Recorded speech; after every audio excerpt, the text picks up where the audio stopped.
Disney's Alice in Wonderland heavily explores loss of innocence and other very mature themes. Let's talk about it.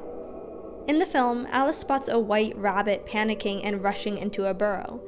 The intrigued Alice follows him and falls down a deep rabbit hole, which eventually leads her to a whole other world where flowers sing, cats float, and caterpillars smoke. It's nothing like anything she's ever seen before. It's Wonderland. Alice has trouble navigating the social etiquette and society of Wonderland. Many reject her, others fail to give her any needed help. She's in a new world all alone. The residents of Wonderland find Alice strange. We don't want weeds in our bed. And she's confused by them too. In this way, Alice in Wonderland is very much a commentary on growing up. As we age into new stages of our lives, we're faced with new issues which we don't understand how to handle. There are new types of relationships, new problems, new things that need to be learned. Oh no! When you finally move away from your parents' home, there's a sense of independence that can feel freeing, but is also daunting. Whatever will I do?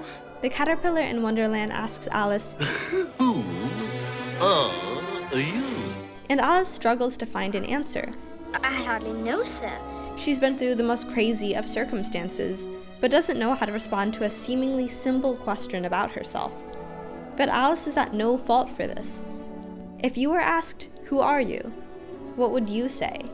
Would you describe yourself based on where you come from, what profession you have, what your passions are, who your family is?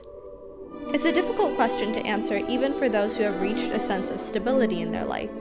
It's even more complex for a child or even a young adult who doesn't yet know how they fit into the world or what they want to do with their life.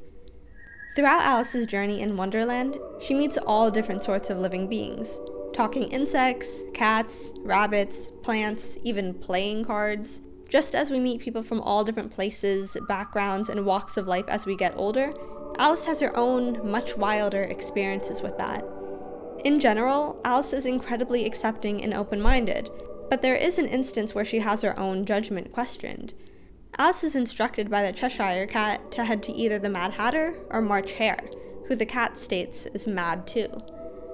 But I don't want to go among mad people. The Cheshire Cat says that's practically inescapable. Most everyone's mad here.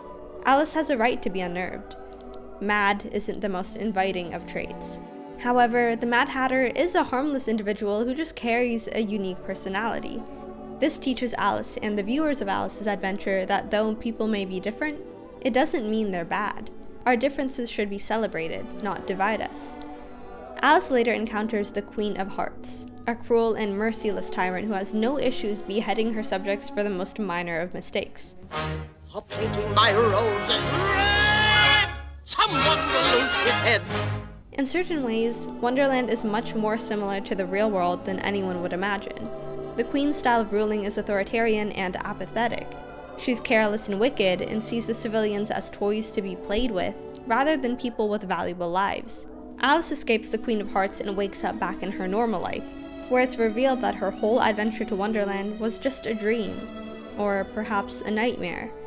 Alice in Wonderland is a tale about a girl who steps into another world and has her entire perspective shifted. There's good and bad in adulthood and growing up. As we see more and experience more, the world grows because our minds are no longer confined by our small personal lives. There's a loss of innocence that comes with that, but some would say that's at least better than blissful ignorance. Oh, well, come along, it's time for tea.